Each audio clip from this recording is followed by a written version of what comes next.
Oi pessoal, tudo bem? Então, a gente vai começar hoje com uma sequência de vídeos, né? O primeiro desses vídeos sobre os tigres asiáticos. Espero que ele possa ajudar. Se essa carreira de youtuber der certo, quem sabe aí a gente não lança mais vídeos sobre vários conteúdos de geografia, tá? E disponibiliza para vocês aí na nossa plataforma, tá bom? O que é que a gente vai falar sobre os tigres asiáticos, né? Então, primeira coisa, entender quem são os tigres, né? E por que eles receberam essa denominação. Segundo ponto, a gente vai analisar aí o processo de crescimento dos tigres asiáticos, né? Como eles cresceram economicamente e se tornaram muito importantes. E o terceiro ponto, nós vamos analisar aí o seu processo de industrialização, né? O processo que nós chamamos de plataforma de exportação. Comparar um pouquinho até com os países latinos, que tem um processo bem diferente. Tá? Então, são esses três pontinhos que a gente vai focar nessa aula. Uma aula curta aí, só para a gente pegar alguns pontos, aqueles que são mais relevantes sobre esse conteúdo. Tá bom? Então, vamos começar. Se vocês ouvirem algum barulhinho aí, é porque pode ser alguma brincadeira do meu filho. Tá bom? Então, um abraço, até daqui a pouco. E aí, galera, tudo bem? Então vamos começar aí com a nossa aula dos tigres asiáticos, né? Vocês podem estar vendo aí o nosso slide, né? O slide que nós vamos utilizar. Então vamos dar início àquela primeira parte que eu tinha comentado com vocês, né? Sobre quem são os tigres asiáticos, né? E por que eles receberam essa denominação. Vamos começar? Então, os tigres asiáticos, né? Os antigos tigres, né? Os primeiros, né? O grupo formado aí coloquei países entre aspas, justamente porque não são bem países todos, né? Você tem o primeiro grupo, né, os antigos tigres, né? A Coreia do Sul, que é um país, claro, né? Singapura também é uma cidade-estado, mas é independente. No entanto, quando a gente vai comentar sobre Hong Kong e sobre Taiwan, nós não podemos chamar de países, né? No caso, Hong Kong é uma região da China, né, sob administração especial, tá? Voltou a ser da China em 1997. A China tinha cedido ao Reino Unido depois da Primeira Guerra do Ópio, ainda no século XIX, e só foi recuperar aí já no final do século XX, tá? Então, Hong Kong não é um país, é uma região chinesa, né, que tem uma administração especial. Então, por isso que eu coloquei aí países entre aspas. No caso de Taiwan, Taiwan é uma confusão enorme, né? Taiwan, os nacionalistas, na verdade, quando os revolucionários comunistas tomaram o poder na China, eles fugiram para Taiwan, tá? E em Taiwan criaram aí todo um regime diferente, né? Na verdade, fundaram, né? A China nacionalista, né? Era chamada recebia essa denominação, tá?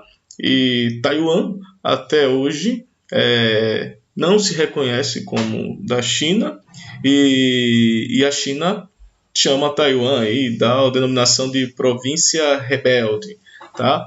Então, há essa questão, né? Então por isso que nós utilizamos o termo países, entre aspas, né? Na verdade são regiões, né? Não podem ser chamadas de países. Vocês podem observar que outros países estão em destaque também aí com a denominação de novos tigres, né? Aí vocês podem ver, por exemplo, a Malásia, Tailândia, né? Indonésia, né? Posteriormente também as Filipinas e o Vietnã, tá? Esses já tiveram um processo mais recente, tá? Por que eles receberam essa denominação de tigres, né?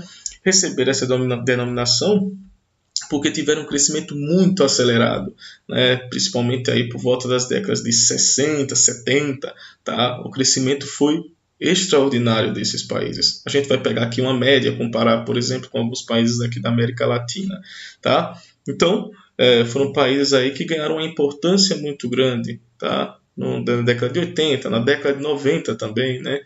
Tanto que sua crise em 98 abalou bastante a economia de vários países, como a economia russa, tá? E a economia brasileira em 98.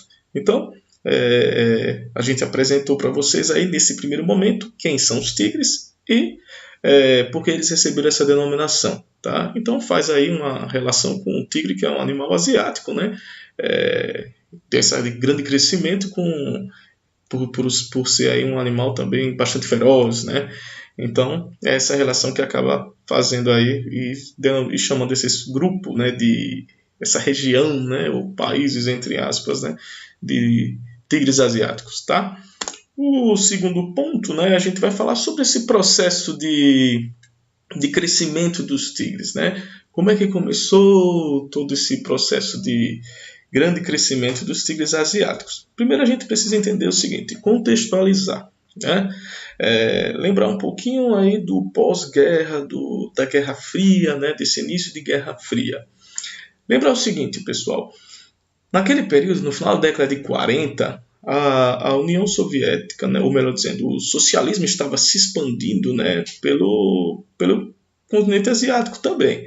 Tá? Aí a União Soviética apoiando esses movimentos, né, e os Estados Unidos, claro, vão tentaram aí, impedir que o socialismo se expandisse para a Ásia. A China passou por um processo de revolução comunista, né? E isso fez com que os Estados Unidos respondessem para não perder a sua influência na região. Então, o Japão foi o país escolhido pelos Estados Unidos para fazer vários investimentos, tentar recuperar a economia japonesa, para que do Japão outras áreas também fossem afetadas, sofressem a influência do Japão, tá? E barrasse aí a expansão do socialismo, né, do comunismo na região. Tá? Então, o Japão foi o grande centro, né, utilizado pelos Estados Unidos, né, para impedir esse crescimento do socialismo no continente asiático. Tá? Então, os americanos chegaram até a dar um nome, né, cordão sanitário, né, do Pacífico, tá? Uma tentativa de impedir aí o avanço do socialismo no continente, tá? Vamos então explicar um pouquinho como é que isso se deu. Então o Japão, a partir desses investimentos americanos, ele passou aí a ter um grande crescimento econômico, a recuperação, chamado de um milagre japonês, tá?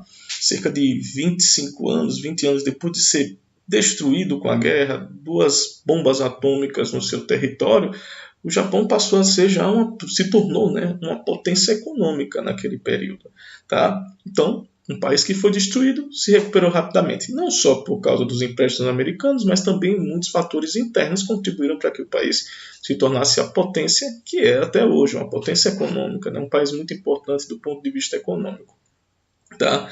E o que aconteceu depois? Depois que o Japão começa a se recuperar, as indústrias japonesas elas passam aí a fazer investimentos em outros países, tá? Ou em outras regiões. Tá? Foi aí que esses investimentos chegaram aos chamados tigres asiáticos. Tá? Os investimentos começaram a chegar nos tigres asiáticos a partir do Japão. As indústrias japonesas passaram a investir nos tigres asiáticos. Tá? Olha que aqui o objetivo americano de utilizar o Japão como centro de disseminação do capitalismo na região foi bastante interessante e deu certo nesse caso. Tá? Então, as empresas japonesas, em busca de reduzir os custos de produção, começaram a migrar para esses países, né? Ou levar a sua parte produtiva para essas regiões, né? De vez em quando a gente começa a falar países, mas seriam regiões mais correto, né? Essas regiões do continente asiático, tá? Com o intuito, lembrar, de reduzir o custo de produção, enviar essas empresas, né, para a parte produtiva para aumentar a margem de lucro, com certeza. Então, a partir disso, essas áreas passaram a se industrializar. Tá? No caso da Coreia do Sul, Singapura, Hong Kong, tá? E Taiwan receberam esses investimentos de indústrias japonesas. Agora, um ponto interessante e importante, né? A gente falou aqui sobre a questão do processo, né? Essa causa, né? Esses investimentos que o Japão recebeu dos Estados Unidos, né? Aí estaria no nosso segundo objetivo da aula, né? Os investimentos que recebeu dos Estados Unidos, né? A questão da proteção dos Estados Unidos para impedir o avanço do socialismo na região. E o terceiro ponto, plataforma de exportação.